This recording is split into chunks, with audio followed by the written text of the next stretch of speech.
Hello students. तो आज जो अपन पढ़ने वाले हैं वो कुछ आप यूँ समझ लीजिए अलग लेवल पे बात करेगा आपसे। ठीक है, मेरा मकसद आपको बर्डन डालने का नहीं है, मेरा मकसद आपको ये चैप्टर समझाने का है। आई बात समझ में? पहले 2 मिनट अपन इंट्रोडक्शन कर लेते हैं अच्छे से इस चीज़ से रिलेटेड। क्यों? क्योंकि आपने आज तक जो ज्योग्राफी या फिर आज तक जो सोशल पढ़ी, ठीक है, वो कहीं ना कहीं सीमित थी, लिमिटेड थी कि भाई इतना पढ़ना है बस, बात ख़त्म। लेकिन जब बात आती है बच्चों 10th क्लास के कंटेंट की, जब बात आती है 10th क्लास के टॉपिक की, जब बात आती है बोर्ड की, और जब बात आती है बोर्ड में अच्छे नंबर स्कोर करने की, तो कहीं ना कहीं बच्चे के लिए एक सब्जेक्ट होता है सोशल जो कहीं ना कहीं कमज़ोरी पकड़ लेता है। और मैं इसको बोलता हूँ कि आप इसको कमज़ोरी क्यों बना रहे हो? आप इसको अपना स्ट्रॉन्ग पॉइंट बनाओ ना, इसको वीकनेस क्यों बनाते हो? बच्चे बोलते हैं उफ ज्योग्राफी नो वे, वास्ट नहीं। हिस्ट्री डेट है भाई, डेट याद करनी है, नहीं छोड़ दो। अरे भाई पॉलिटी, इकोनॉमिक्स, अरे नहीं। एक बात बता दूं मैं आपको, सबका कहना होता है कि आज तक के लिए भाई 9th क्लास जो है 10th क्लास से टफ होती है। कुछ सब्जेक्ट के लिए होती होगी, नो डाउट, क्योंकि 10th क्लास का बेस होता है उन सब्जेक्ट में।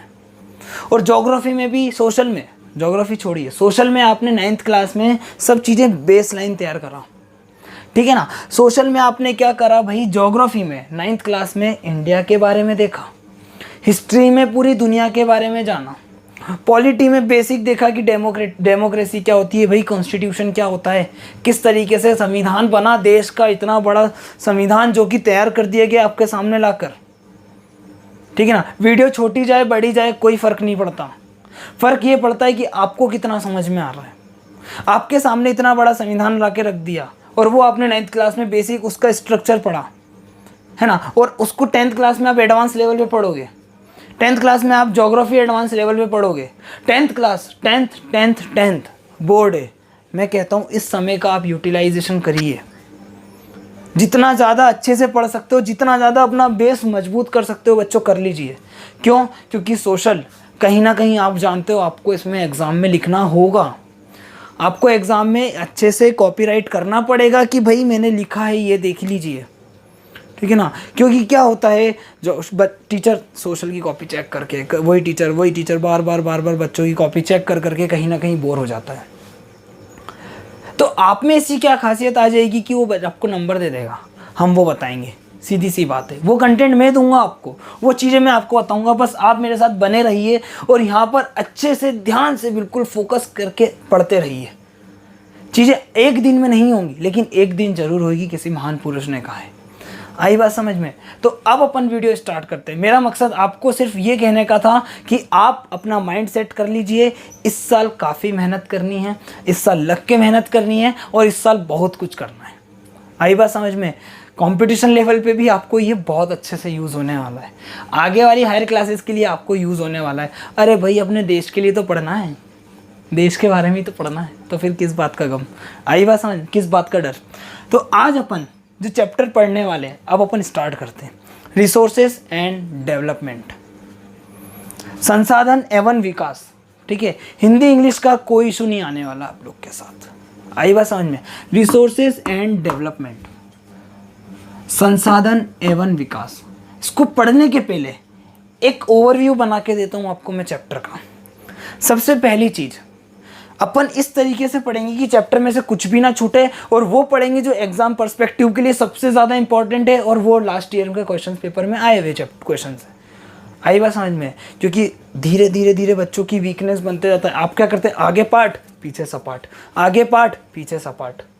अरे पीछे को ज़्यादा लो भाई, जो स्ट्रॉन्ग पॉइंट बना सकते हो बना लो, और जितना अभी पढ़ सकते हो पढ़ लो। अब देखो, सबसे पहली चीज़ रिसोर्सेज एंड डेवलपमेंट जो अपन स्टार्ट करने वाले हैं, उस चैप्टर में आपको जो पढ़ना है वो ये 3 मेन चीज़ें हैं। अरे भाई रिसोर्स की बात है तो रिसोर्स तो कहीं भी नहीं जाने वाला आपको छोड़ के। ये देख लीजिए, classification of resources, land resource, soil resource. आई बात समझ में?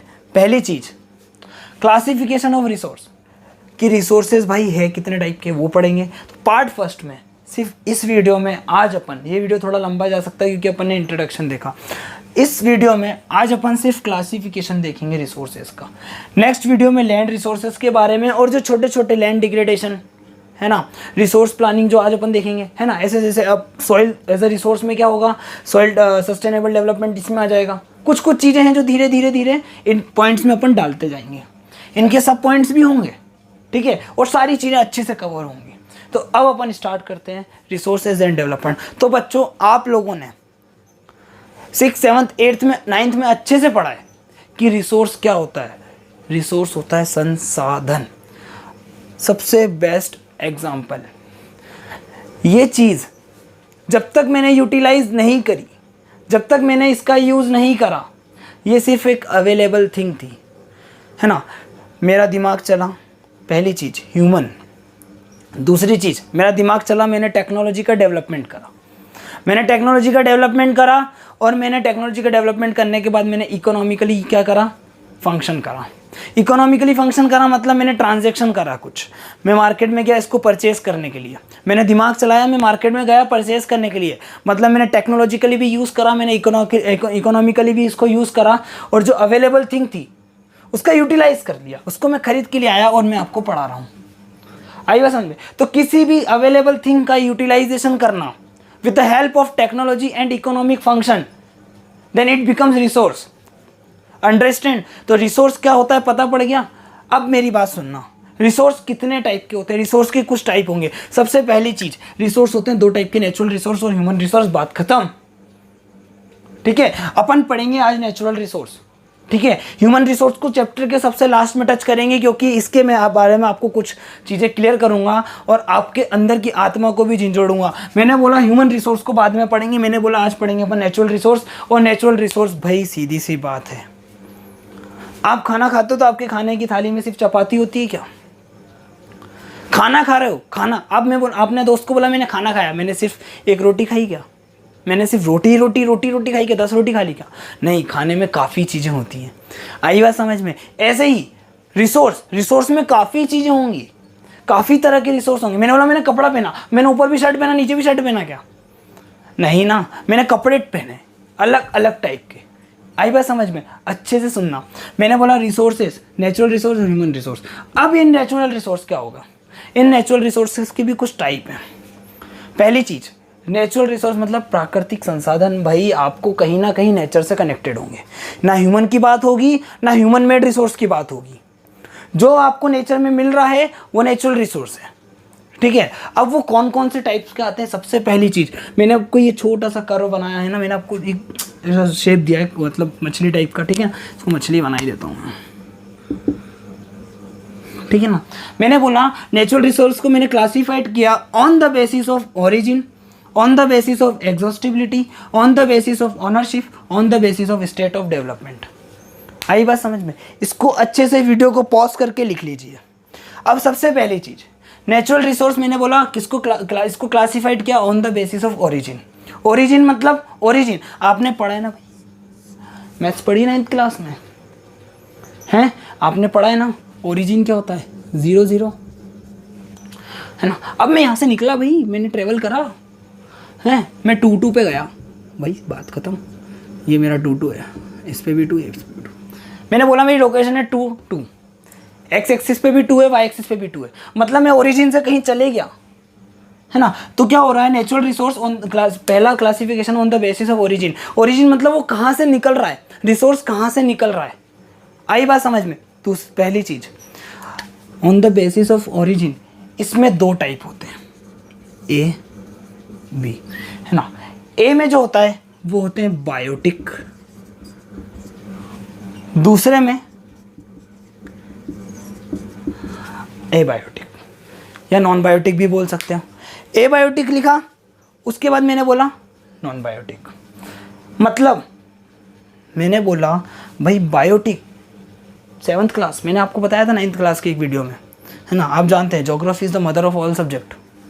आइएगा समझ में। अरे भाई साइंस भी आएगा यहाँ, है ना, तो बहुत मज़ा आने वाला है। मैंने बोला on the basis of origin पे मैंने क्लासीफाइड किया किसको, पहले रिसोर्स को, है ना। उसमें दो टाइप होते हैं, बायोटिक एंड नॉन बायोटिक।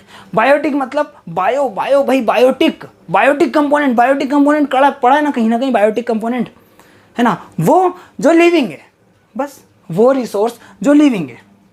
तो लिविंग रिसोर्स क्या हो गए, बायोटिक कंपोनेंट में आ गए, है ना। और अबायोटिक में क्या आएंगे बताइए, अरे भाई अबायोटिक में क्या होंगे, जो नॉन लिविंग रिसोर्स है। अरे भाई मैं जा रहा मैंने ज़मीन पे दौड़ रहा हूँ, मैं किसी लैंड पे दौड़ रहा हूँ, मैं किसी रॉक पे दौड़ रहा हूँ।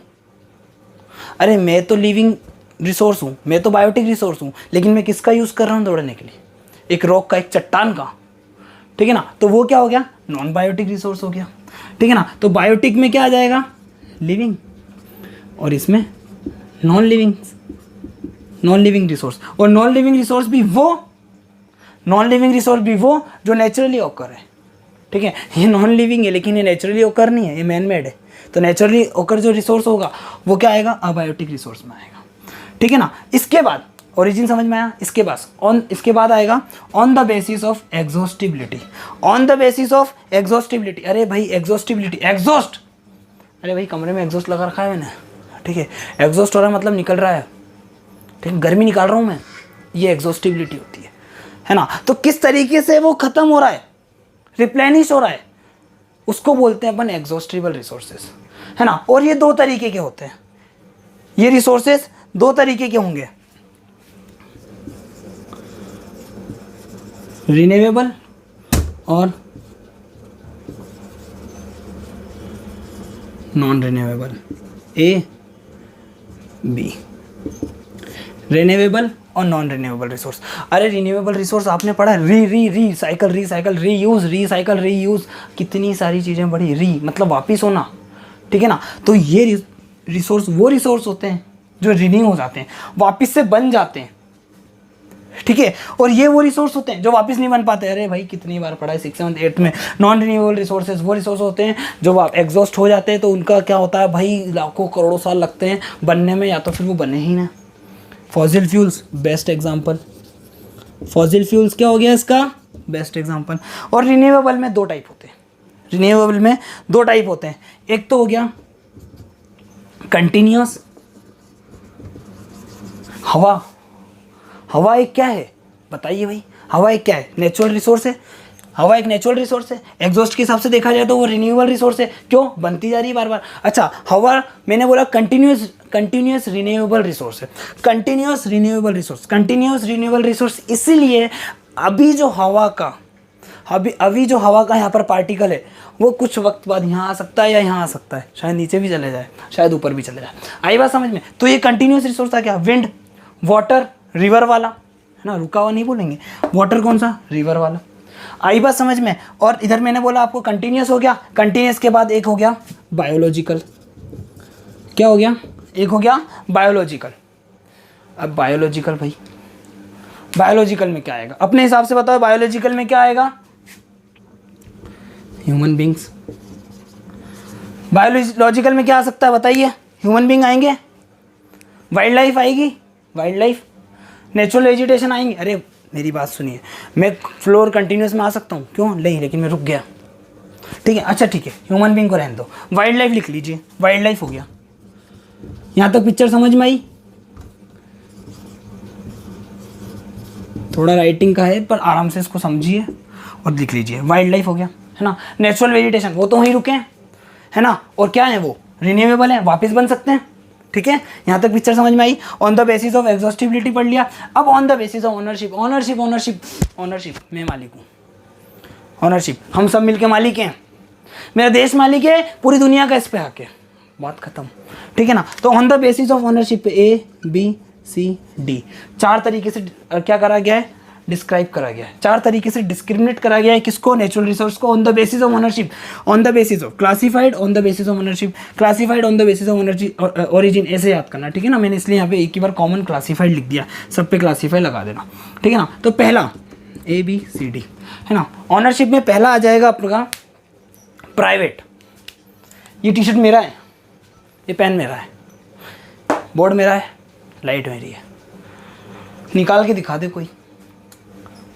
निकाल सकता है क्या कोई, वो निकाल लेगा, पूछ के निकालेगा तो, नहीं निकालेगा तो मैं लड़ लूँ शायद तक, या उससे बोलूँ लड़ूं क्यों यार, लड़ने का टाइम नहीं रहा आजकल।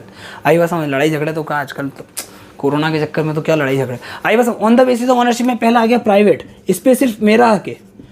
वो रिसोर्स जिस पे सिर्फ पर्सनल का हक हो, किसी पर्सनल का हक हो, किसी पर्सनल का राइट हो उसके ऊपर, वो क्या हो जाएंगे, ओनरशिप। आई बस फंडामेंटल राइट, लेकिन वो क्या है, वो नेचुरल रिसोर्स नहीं है, वो तो बनाएगा, मेन मेड रिसोर्स है। ठीक है, प्राइवेट हो गया।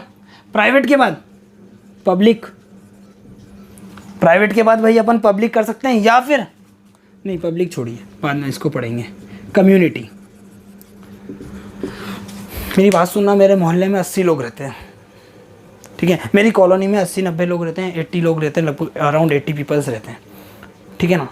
तो मेरी बात सुनना, यहाँ पर मेरी कॉलोनी के क्वार्टर्स ऐसे कुछ है, ठीक है, ऐसे यहाँ ही क्वार्टर्स हैं, गवर्नमेंट क्वार्टर्स है, तो ठीक है, भगवान की दया से बीच में सड़क जा रही है, मतलब सड़क जा रही है, मतलब वो कॉलोनी की सड़क है, कॉलोनी की सड़क है, बोल दिया मैंने, कॉलोनी की सड़क है, इसका मतलब वो कम्युनिटी, किस पे हक हो गया उसका, कम्युनिटी का हक हो गया, हमारे पूरे मोहल्ले वालों का हक है, और कोई नहीं आ सकता। आएगा तो ठीक है, मतलब ठीक है, रिश्तेदार आ सकते हैं आपके मिलने के लिए, ऐसा कुछ नहीं है, ठीक है।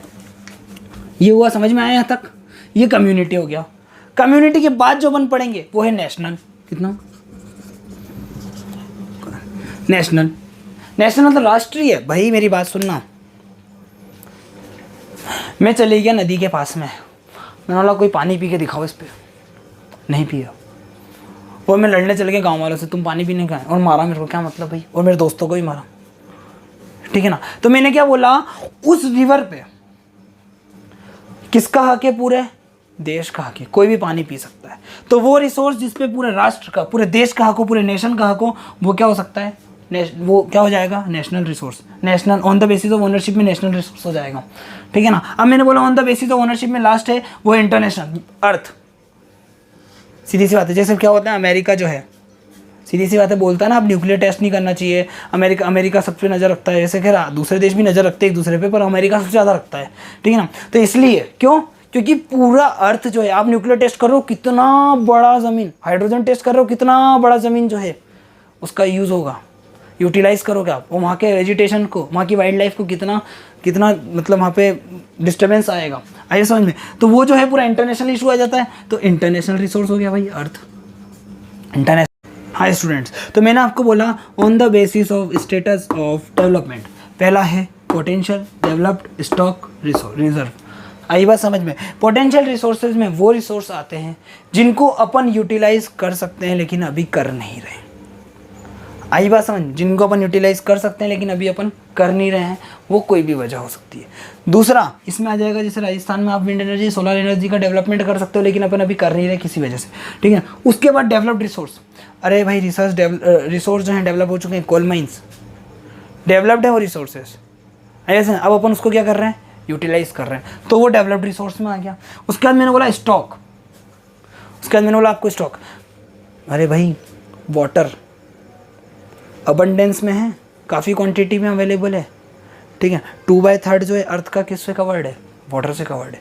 लेकिन कहानी ये नहीं मालूम कि जब वो वाटर अलग होता है तो हाइड्रोजन और ऑक्सीजन कैसे अलग होते हैं, वो साइंस अभी पता नहीं कर पाया है।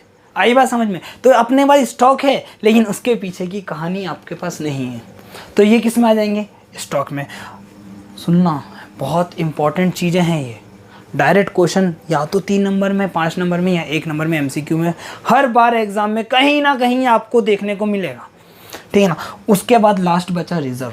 रिजर्व मतलब वो रिसोर्सेज जो मेरे पास रिजर्व हैं, वो रिसोर्सेज जो मेरे पास रिजर्व हैं। मैंने बोला कि भाई एक हाइडल पावर प्लांट है रिवर पे जो बनाया गया है, मुझे मालूम है वो इतना मेगावाट इलेक्ट्रिसिटी एनर्जी प्रोड्यूस करेगा, तो वो रिजर्व रिसोर्सेज में आएगा।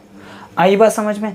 ये सारी जो चीज़ें हैं वो ऑन द बेसिस ऑफ अपन ने क्लासीफाइड कर लिया, ओरिजिन पे, एग्जॉस्टिबिलिटी पे, ओनरशिप पे और स्टेटस ऑफ डेवलपमेंट पे। सारे कंटेंट मैंने आपको बता दिए। वीडियो को रिपीट करके आराम से बैठ के देखिए, चीज़ें अच्छे से समझ में आएंगी, ठीक है। चीज़ें आपको काफ़ी अच्छे लेवल पे लेके जाएंगी, ठीक है ना। जो चीज़ें आपने नहीं पढ़ी होंगी और जो चीज़ें आपको इवॉल्व नहीं कर पाई होंगी माइंड को, वो आज करने लगेंगी। धीरे धीरे धीरे वीडियो को जब आप बार बार देखेंगे, कंटिन्यूस मेरी वीडियो को आप कंटेंट में देखते रहेंगे, तो आपको काफ़ी अच्छा चीज़ें मिलने वाली हैं, काफ़ी अच्छा नॉलेज मिलने वाला है। मैं आपको साइड में बहुत अच्छी अच्छी चीज़ें भी बताने वाला हूँ। आई बात समझ में। इसके बाद सबसे पहली चीज़, एक छोटा सा पॉइंट है development of resources. Development of resources क्या होता है? मेरे पास रिसोर्स पड़ा है, मैं किस तरीके से उसका डेवलपमेंट कर रहा हूँ, मैं क्या दिमाग लगा रहा हूँ, मैं क्या टेक्नोलॉजी लगा रहा हूँ, मैं वो सारी चीज़ें किस में आ जाएंगी? डेवलपमेंट ऑफ रिसोर्सेज में आ जाएंगी, है ना। फंडे ये भी पढ़ते हैं भाई कि डेवलपमेंट ऑफ रिसोर्स में चीज़ें कैसे, कौन कौन से फैक्टर्स को अफेक्ट करेंगे। लैंड, सॉइल मतलब जोग्राफिकल फैक्टर, ह्यूमन फैक्टर कि वहाँ पर पॉपुलेशन कितनी है, इकोनॉमिक फैक्टर मेरे पास पैसा है कि नहीं निकालने जितना। तो ये क्या है? डेवलपमेंट ऑफ रिसोर्स, कि किस तरीके से उसका डेवलपमेंट हो रहा है। इसके पैरेलल एक पॉइंट चलता है, वो है सस्टेनेबल डेवलपमेंट। मैं रिसोर्सेज का डेवलपमेंट करूं, है ना, मैं रिसोर्सेज का डेवलपमेंट करूं under the maintenance of God. Under the maintenance of God, बड़ा फिलोसॉफिकल वर्ड बोल दिया, डिफाइन नहीं है ये, आपके समझाने की बात कर रहा हूँ मैंने बोला मैंने डेवलपमेंट का क्या करा, रिसोर्सेज का क्या करा, डेवलपमेंट करा। रिसोर्सेज का डेवलपमेंट करा सारे फैक्टर को ध्यान में रखते हुए, जिससे किसी चीज़ का नुकसान ना हो सके। आई बात समझ में? अब कोई मेरी बात सुनिए, अब कोई भी प्लांट डलता है, कोई बड़ा हाइड्रो पावर प्लांट डाला या कोई डैम बन रहा है मान लो, वही चीज़ हुई, है ना, कोई बड़ा ब्रिज बन रहा है मान लो, तो क्या होता है उससे गवर्नमेंट को परमिशन लेनी पड़ती है, और वो परमिशन के बाद में अप्रूव होता है कि किसी को नुकसान तो नहीं है, उसको नेचर को उतना नुकसान तो नहीं है, क्या नेचर वापस से रिसाइकल हो रहा है? अगर वो जो स्टीम भी फेंक रहा है तो फिर सब तो बहुत कम हो गया, और कोरोना ने तो रोक दिया है, बहुत फ़ायदा हुआ है दुनिया को इससे, नुकसान तो खैर कह नहीं सकते, लेकिन अभी आप कह लो रिकवरी चल रही है। आई बात समझ में? इसके बाद में आपको मैं भी बता दूं कि अब अपने 2 पार्ट बचे हैं, लैंड रिसोर्स और सॉइल एज अ रिसोर्स। काफ़ी मज़ा आएगा, अच्छे से पढ़ेंगे। जब तक के लिए इस वीडियो को रिवाइड करके अच्छे से टॉपिक नोट्स बनाइए। Bye, take care.